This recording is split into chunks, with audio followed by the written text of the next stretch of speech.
TV ప్రేక్షకులకు నమస్కారం. ఆమె ఆదర్శం కార్యక్రమానికి స్వాగతం.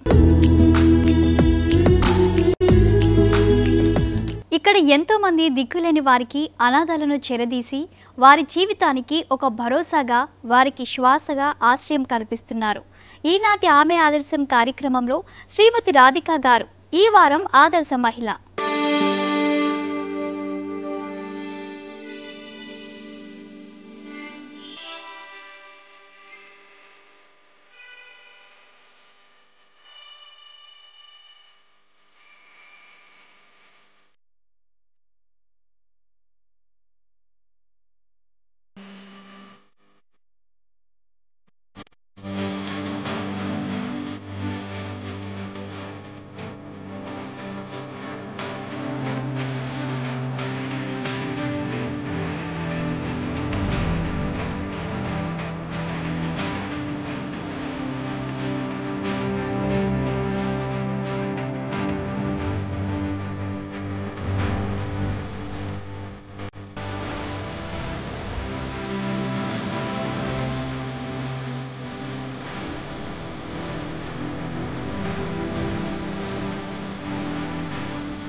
ఎంతో మంది వృద్ధులకు మానవత్వంతో సేవలు చేస్తున్నారు శ్రీమతి రాధిక గారు.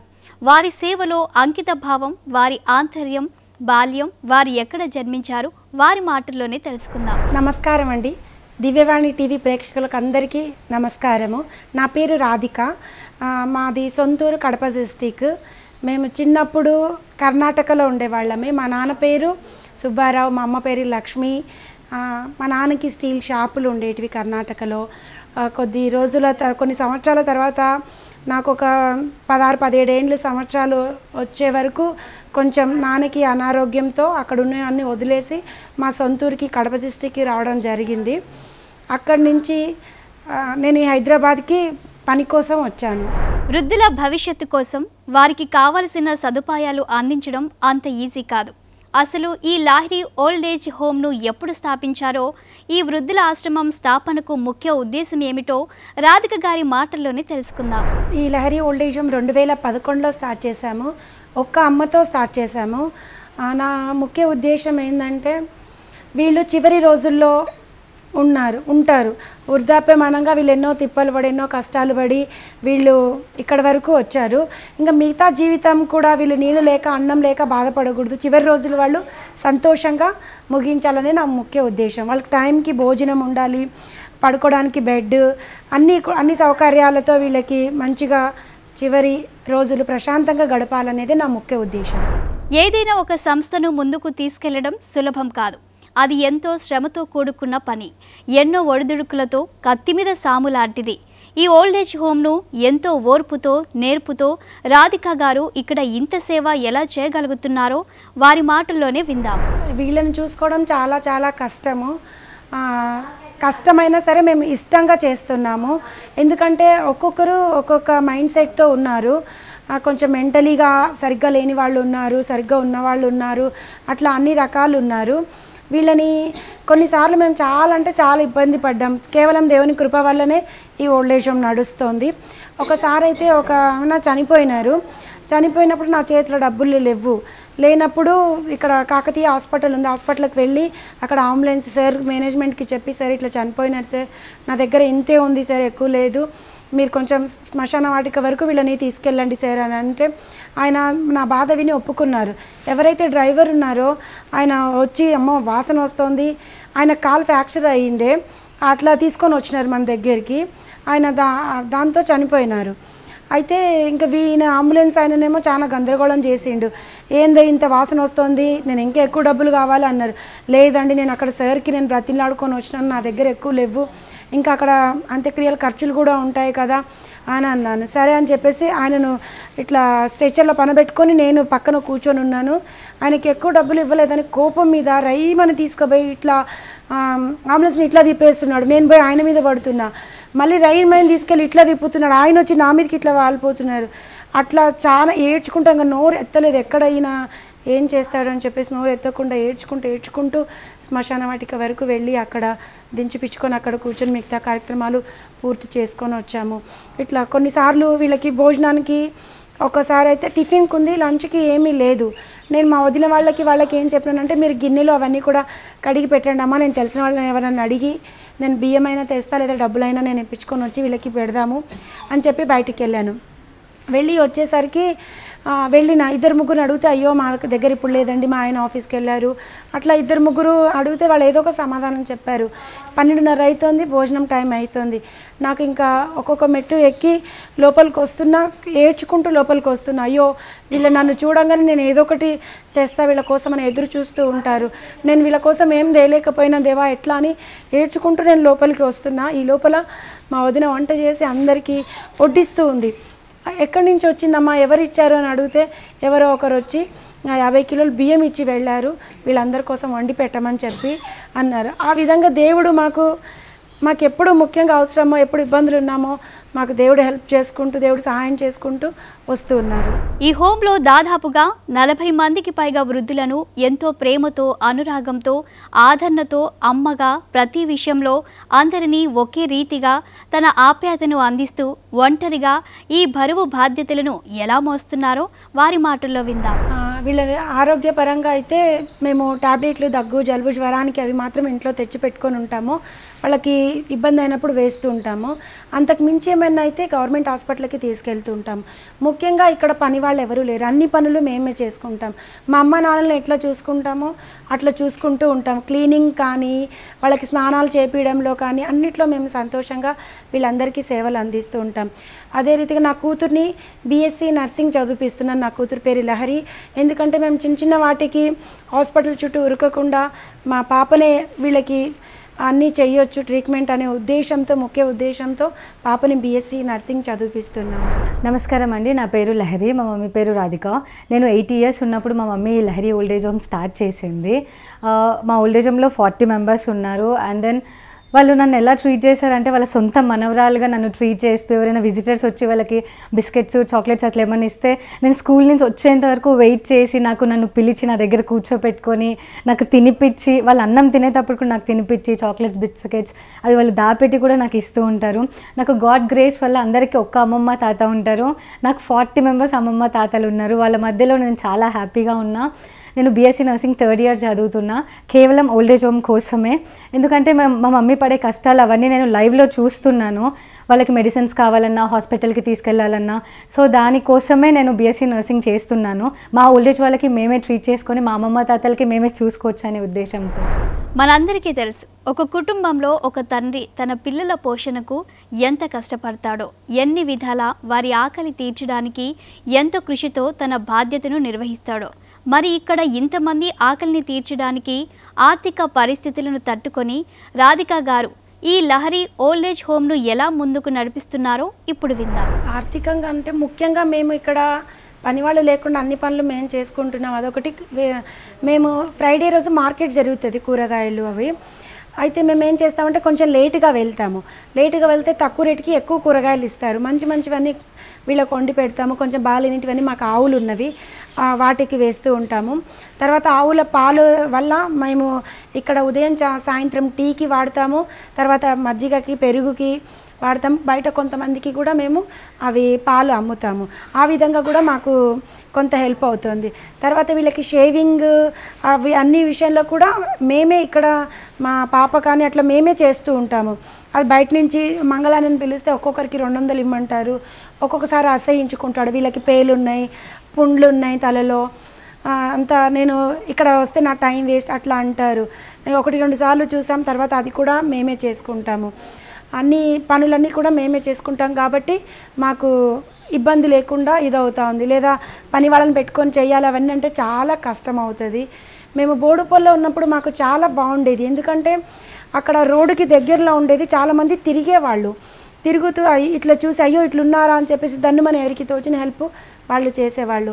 కానీ మాకు ఇండ్లు అక్కడ ఇవ్వలేదు, ఎందుకంటే మా ఇండ్లు కిరాయికి ఉంటే వీళ్ళు చనిపోతే సృష్టి అవుతుంది, వీళ్ళు గలీజ్ చేస్తారు ముసలోళ్ళు, మేము ఇండ్లు ఇవ్వమని మాకు 5 నెలలకు 6 నెలలకు ఒక్కొక్క ఇల్లు ఖాళీ చేయించుకుంటూ వచ్చారు. మాకు ఎక్కడ వేరే దారి లేదు. ఇక్కడ చౌదరిగూడలో మాకు ఇటు పక్కన శ్మశానం ఉంది, ఇటు శ్మశానం ఉంది, సమాధులు ఉన్నాయి. ఇక్కడ మాకు తక్కువ రేటుకి దొరికింది. ఇక్కడ తీసుకొని ఇక్కడ లోపలికి వచ్చాము. కానీ మాకు ఇక్కడ వచ్చిన దగ్గర నుంచి మమ్మల్ని ఖాళీ అనేవాళ్ళు ఎవరూ లేరు.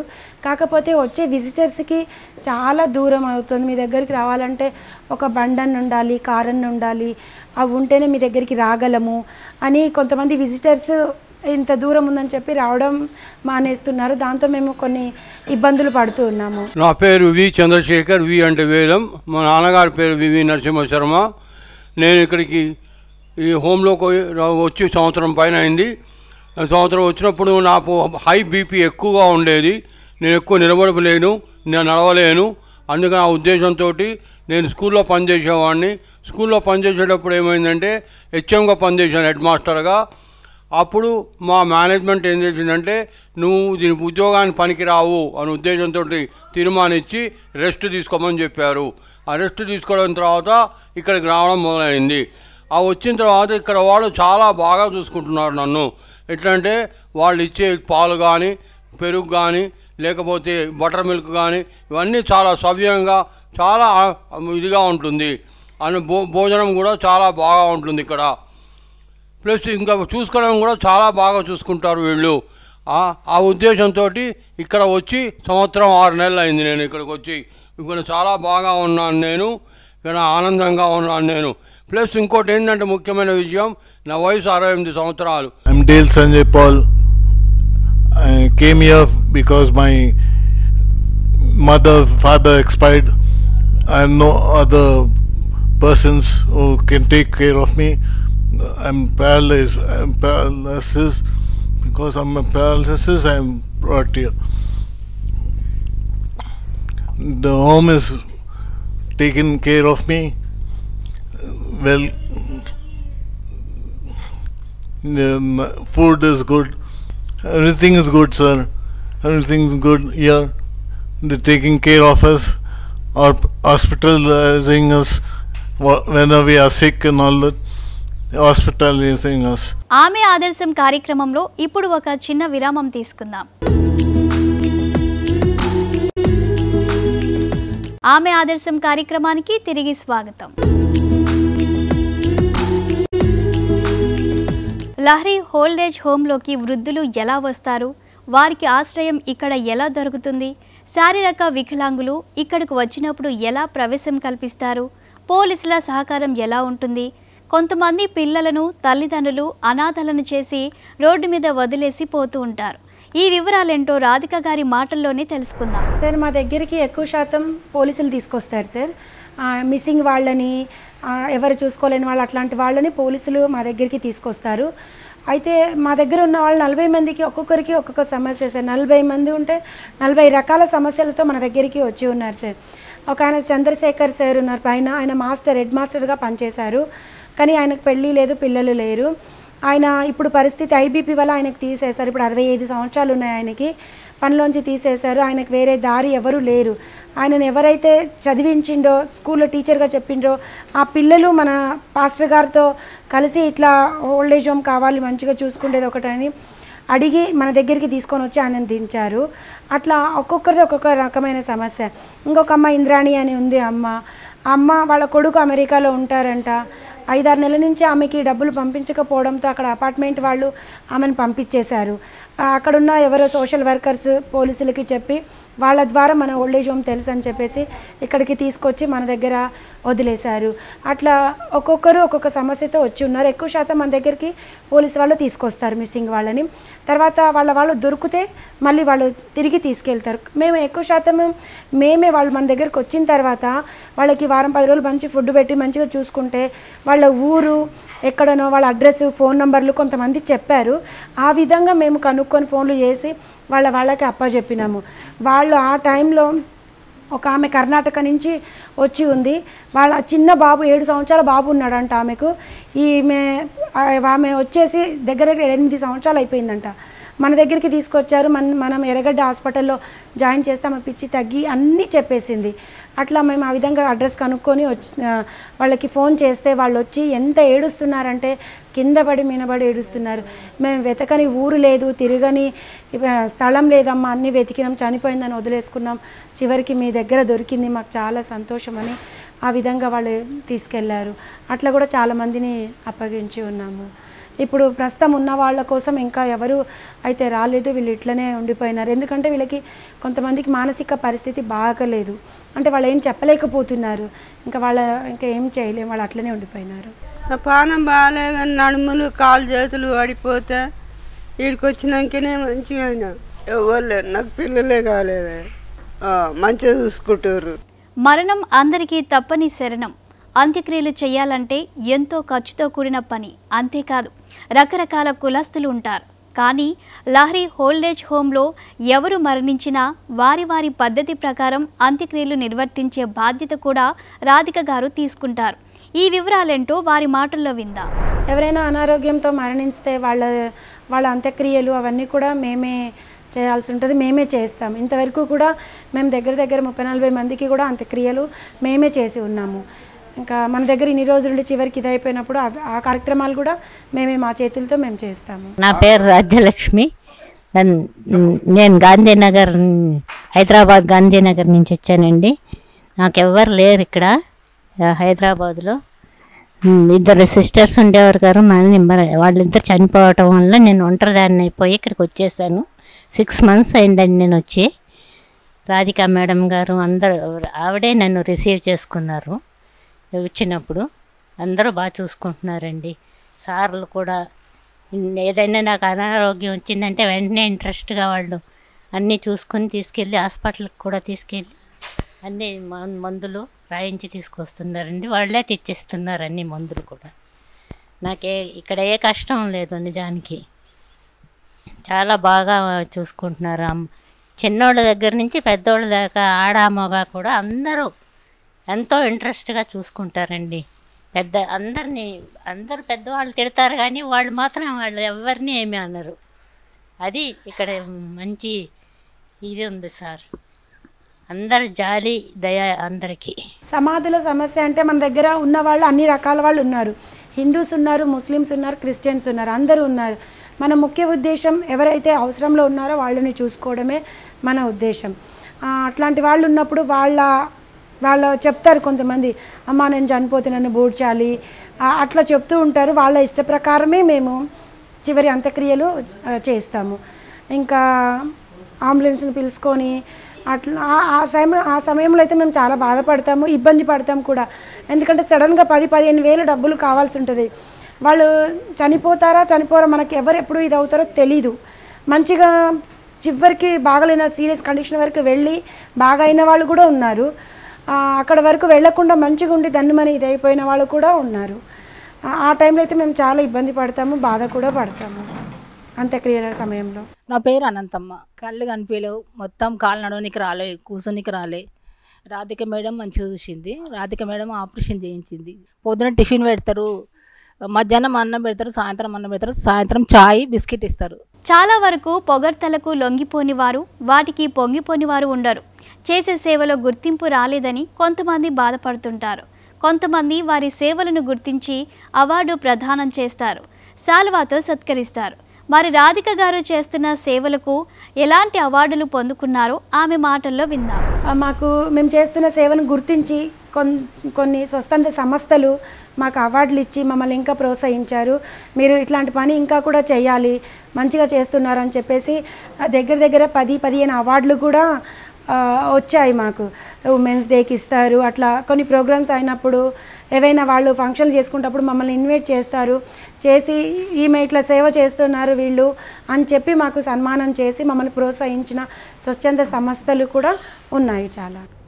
దివ్యవాణి టీవీ ప్రేక్షకులందరికీ కూడా మా హృదయపూర్వక వందనాలండి. మరి ఈరోజు మీరు చూసినటువంటి ఈ యొక్క లహరి ఓల్డేజ్ హోమ్, మరి రాధికా సిస్టర్ గారు గత 13 సంవత్సరాలుగా చాలా కష్టపడి చాలా డెడికేషన్తో మరి తను దీన్ని ప్రారంభించారు. మరి అద్దె ఇంట్లో ఉండి చాలా ఇబ్బందులు పడేవాళ్ళు వాళ్ళు. అలాంటి పరిస్థితుల్లో నేను వాళ్ళని చూశాను. మరి వాళ్ళ కోసం చాలా ప్రార్థించే వాళ్ళము, వాళ్ళకి సహకరిస్తూ ఉండేవాళ్ళము. వాళ్ళు క్రమక్రమంగా ఈరోజు మరి ఈ స్థాయికి ఈ యొక్క హోమ్ చేరుకోవటం, మరి దిక్కుముక్కు లేనటువంటి ఎవరు సొంత పిల్లలే వదిలేసేటువంటి ఆ యొక్క వృద్ధులను తీసుకొని వచ్చి వారికి సపర్యలండి, చివరికి వాళ్ళు కటింగ్ కూడా చేస్తారు. ఈ పని ఆ పని కాదు, స్నానం చేపించడం కానీ, తలరుద్ది వాళ్ళకి ఉన్న కురుపులు, వాళ్ళకున్న పుండ్లు, గాయాలు కడుతూ వారికి అన్నాలు తినిపిస్తూ వాళ్ళు చేసే ఆ సేవ అనిర్వచనీయమైందండి. ఆ సేవ చూసినప్పుడు నా హృదయం చాలా కరిగిపోయింది. అందుకే అప్పుడప్పుడు నేనేం చేస్తానంటే నా కుటుంబ సభ్యులతో, వీలైతే మా సంఘ సభ్యులతో కూడా వస్తూ మేము వాళ్ళకి భోజనాలు అరేంజ్మెంట్ చేయటము, అప్పుడప్పుడు వాళ్ళకి బట్టలు తీసుకొచ్చి ఇవ్వడము, అలాగే నాకు తెలిసిన వారికి నేను ప్రమోట్ చేస్తూ ఉంటాను. మీ బర్త్డేలు కానీ, అలాగే మీ వివాహ దినోత్సవాలు కావచ్చు, లేకపోతే మీ తల్లిదండ్రుల యానివర్సరీలు కావచ్చు, ఇక్కడ చేసుకోండి అయ్యా మంచిదని చెప్పి ఎంకరేజ్ చేసి కొంతమంది పంపిస్తూ ఉంటాం. కాబట్టి మేము కూడా అక్కడ చేసుకుంటూ ఉంటాం. మా అమ్మగారి యొక్క జ్ఞాపకార్థం అక్కడే చేస్తుంటాను నేను. అలాగే నా బర్త్డేకి ముందు కూడా నేను అక్కడే చేస్తుంటా. ఇయర్లీ 1, 2, 3 ప్రోగ్రామ్స్ మేము అక్కడ చేస్తూ ఉంటాం. కాబట్టి మీరు కూడా దయచేసి అలా సహకరిస్తూ ఆ యొక్క హోమ్ని ఇంకా డెవలప్ చేయవలసిందిగా, వారికి ఉన్న ప్రతి అవసరతలో మీరు కూడా పాలుపంపులు పొందవలసిందిగా, మీరు కూడా సహకరించి ప్రోత్సహించవలసిందిగా తెలియజేస్తున్నాను. మరి నిజంగా రాధిక గారి కష్టం, అలాగే వాళ్ళ కుమార్తె లహరి కూడా ఒక డెడికేషన్ చేసుకొని వాళ్ళ కోసం అని చెప్పి తను నర్సింగ్ కంప్లీట్ చేసింది. ఇప్పుడు వాళ్ళ కోసం అని చెప్పి MBBS కూడా చేస్తూ ఉంది. ఈ రోజుల్లో యువతను చూస్తే వాళ్ళు చదువుకొని మేము గొప్పవాళ్ళం అయిపోవాలనుకుంటారు, కానీ మేము ఎవరికో సేవ చేయాలనే ఆలోచన లేదండి. అలాంటిది ఈ వయసులో ఆ బిడ్డ, మరి చిన్న బిడ్డ, ఆ బిడ్డకు అలాంటి మంచి ఆలోచన ఉండటం, ఆ మంచి డెడికేషన్ కలిగి ఆ యొక్క పరిచర్య చేయడం మాకెంతో ఆనందాన్ని కలగజేస్తుంది. కాబట్టి మేము సహకరిస్తున్నట్లుగా మీరు కూడా సహకరిస్తూ ముందుకు కొనసాగినట్లు, వారి యొక్క పరిచర్య నిజంగా ఎన్నో పరిచర్యలు ఉన్నాయి కానండి, వారు చేస్తున్న ఆ సేవ ఎంతోమంది సేవ చేస్తున్నారు రకరకాలుగా, కానీ వాళ్ళు చేసిన సేవ నిర్వచనీయం. వారు చేసిన సేవకి మనం ఎంత చెప్పినా తక్కువే. నిజంగా రాధిక గారికి మా యొక్క ధన్యవాదాలు తెలియజేసుకుంటూ, ఇంకా వారి హోము ఇంకా విస్తరించాలని, వారికి ఉన్న ప్రతి అవసరాలు కూడా ఆ దేవదేవుడు సహాయం చేసి అందించాలని, తీర్చాలని కోరుకుంటూ సెలవు తీసుకుంటున్నాం. మేమైతే అవార్డుల కోసం ఎవరన్నా అవార్డులు ఇస్తారు అని మాత్రం చేయడం లేదు. మా సంతోషంగా, మా ఇష్టపూర్వకంగా చేస్తున్నాము. ఎవరైనా స్వస్థందంగా ముందుకు వచ్చి మా బర్త్డేస్ ఉన్నాయమ్మా, మేము వీళ్ళకి భోజనం పెట్టాలనుకుంటున్నాను, మావి పెళ్లి రోజులు ఉన్నాయమ్మా, వీళ్ళకి మేము బట్టలు ఇవ్వాలనుకుంటున్నాము అని ఎవరైనా ముందుకు వచ్చి మాకు తోచిన హెల్ప్ కొంతమంది చేస్తున్నారు. కొంతమంది మీకు ఏం అవసరం ఉన్నాయి అని అడుగుతారు. అడిగినప్పుడు మాకు ఈ టైంలో మాకు కూరగాయలు అవసరం ఉన్నాయి, లేదా మాకు క్లీనింగ్కి సంబంధించిన అవసరం ఉన్నాయి, బియ్యం అవసరం ఉన్నాయి అని మేము అడుగుతాం. అడిగినప్పుడు వాళ్ళకి వీలైనంత మాకు హెల్ప్ చేస్తారు. కొంతమంది ఇష్టంగా మాకు హెల్ప్ చేసేవాళ్ళు ఉన్నారు, చేస్తూ ఉంటారు. అప్పుడప్పుడు వాళ్ళకి తోచినప్పుడు కొంతమంది హెల్ప్ చేస్తారు. నా పేరు భారతి. ఇక్కడ లహరి ఓల్డేజ్ హోమ్లో నేను సంతోషంగా ఉన్నాను. రాధిక గారు మమ్మల్ని ఎంతో ప్రేమగా చూసుకుంటారు. సో ఈ ఓల్డేజ్ హోమ్లో ఆశ్రయం దొరికినందుకు దేవునికి స్తోత్రం చేస్తున్నాను. మేము అందరం ఈ హోమ్లో చాలా బాగున్నాం. రాధిక గారికి మా అభినందనలు. నా పేరు రేఖ. నేను మూగ, చెవిటి, అవిటితనంలో జన్మించాను. మా తల్లిదండ్రులు చిన్నప్పుడు కొంతకాలం బాగానే చూసుకున్నారు. పెద్దదాన్ని అయ్యాక వారికి భారమని ఈ ఓల్డేజ్ హోమ్లో చేర్పించారు. రాధిక అమ్మగారు, వారి కూతురు లహరి అన్ని విషయాల్లో మమ్మల్ని చాలా ప్రేమగా చూసుకుంటారు. ఇక్కడ నేను అందరం చాలా హ్యాపీగా ఉన్నాము. ఈ రోజుల్లో ఎంతో మంది సమస్యలకు మానసికంగా కృంగిపోయి ఎంతో మంది ఆత్మహత్యలు చేసుకున్న సంఘటనలు ఎన్నో ఉన్నాయి. సంసారం, కుటుంబంలో ప్రేమ కరువై మనశ్శాంతి లేని ఎంతో మందిని సమాజంలో మనం చూస్తున్నాం. అటువంటి వారికి మరియు దివ్యవాణి టీవీ ప్రేక్షకులకు శ్రీమతి రాధిక గారు ఏం సందేశం ఇస్తారో విందాం. నేను 7th వరకు చదువుకున్నాను. నాకేమి ఎక్కువ ఉండి ఈ సేవ చేయడం కాదు, నాకు ఇష్టంగా చేస్తున్నాను. మీరు కూడా కొన్ని ఎగ్జామ్స్లో ఫెయిల్ అయినానని నిరుత్సాహపడి మీరు ఆత్మహత్యలు చేసుకోవడాలు, ఆ ఇంట్లో సమస్యలు ఉన్నాయని ఇబ్బంది పడటాలు, అట్లాంటివన్నీ కూడా మానేసి దేవుడితో దగ్గరగా ఉండండి. మీకు అన్నీ కూడా విజయంగా అవుతుంది. ఇప్పుడు నేను కేవలం ఏవి ఉన్నా ఏవి లేకున్నా ఫస్ట్ నేను దేవుడిని అడుగుతాను. కొన్నిసార్లు కొన్నిసార్లు ఇట్లా ఎవరైనా విజిటర్స్ వచ్చినప్పుడు అమ్మ మీకు ముఖ్యంగా ఏమైనా అవసరం ఉంటే మీరు నాకు కాల్ చేయండి అని అడుగుతారు. చెప్పినప్పుడు నేను ఏం చేస్తానంటే ఏమైనా ఎమర్జెన్సీ ఉన్నప్పుడు వాళ్ళకి ఫోన్ చేస్తాను. ఫోన్ చేసినప్పుడు సార్ మాకు ఈ అవసరం ఉంది సార్ అని అడిగినప్పుడు నేను లేనమ్మా ఇక్కడ, నేను బయట ఉన్నా, నేను వీలైనప్పుడు వస్తాను అని కొంతమంది అంటారు. నేను ఎవరినైతే అడగనో ఆ అవసరత దేవుడు తీరుస్తాడు. నన్ను దేవుడు వెంటనే ప్రశ్నించినట్టు అనిపిస్తుంది. రాధిక నువ్వు సొంత ప్రయత్నాలు చేస్తే ఫెయిల్ అవుతావు, ఏదైనా నా ద్వారానే మీకు రావాలి అని అన్నట్టు నాకు దేవుడు హెచ్చరించినట్టు అనిపిస్తూ ఉంటుంది. ప్రతి చిన్న విషయాలకి అధైర్యపడొద్దు, ఎందుకంటే సమస్యలు మనకు రాకుంటే ఎవరికి వస్తాయి, కానీ మనం భరించేంత సమస్యలే దేవుడు మనకి ఇస్తాడు. మనం భరించలేని సమస్యలు దేవుడు మనకి ఇవ్వడు. మనం ఏమని ప్రార్థించుకోవాలనుకుంటే దేవా ఈ సమస్య నా దగ్గర నుంచి తీసేయని కాదు, దేవా ఈ సమస్యను ఎదుర్కొనే శక్తిని నాకు దయచేయమని మనం దేవుడిని అడగాలి. మన ప్రతిదీ దేవుడు మన అవసరతలు సమస్యలు అన్నీ తీర్చడానికి మన దేవుడు మనతో ఉన్నాడు. ఆయన మనల్ని ఎప్పుడూ వదలడు. ఆయన చూడుము నా అరిచేతిలో నేను చెక్కి ఉన్నాను అని చెప్పి ప్రతిదీ కూడా మనకి అనారోగ్యం ఉన్నప్పుడు 12 సంవత్సరాల నుంచి రక్తస్రావం గల స్త్రీని ఆయన వస్త్రం ముట్టగానే స్వస్థత కలిగింది వెంటనే. నేను వీళ్ళందరికీ అనారోగ్యం ఉన్నప్పుడు వీళ్ళకి ఏ రకమైన ఇదో నాకు తెలియదు, కానీ నేను ప్రార్థన ద్వారానే మేము ముందుకు వెళ్తూ ఉంటాం. ప్రతిదీ కూడా ప్రార్థన ద్వారానే మేము ఇది అవుతాము. కాబట్టి దేవుని కృప వల్ల, దేవుని దయ వల్లనే ఈ ఓల్డేజ్ హోమ్ నడుస్తోంది. ఈ మా ఓల్డేజ్ హోమ్ ప్రసారం చేయడానికి వచ్చిన లహరి ఓల్డేజ్ హోమ్ అని ఇక్కడ ఉన్న వృద్ధుల గురించి, వీళ్ళందరి గురించి ప్రసారం చేయడానికి వచ్చిన దివ్యవాణి టీవీ వారికి మా హృదయపూర్వక వందనాలు. టీం అందరికీ కూడా ఒక్కొక్కరికి మా హృదయపూర్వక వందనాలు. Thank you sir. చూశారు కదండి, రాధిక గారు చేస్తున్నటువంటి ఎంతో గొప్ప మానవ సేవ. వారు ఒక ఆదర్శ మహిళగా ఎంతో త్యాగహృదయంతో వారు చేస్తున్నటువంటి సేవలు సమాజంలో ఎందరికో ఆదర్శప్రాయంగా నిలుస్తున్నాయి. అందుకే రాధిక గారు ఆదర్శ మహిళగా నిలిచారు. వచ్చే వారం మరో ఆదర్శ మహిళతో ఆమె ఆదర్శం కార్యక్రమంలో మళ్ళీ కలుసుకుందాం. అంతవరకు చూస్తూనే ఉండండి మీ దివ్యవాణి.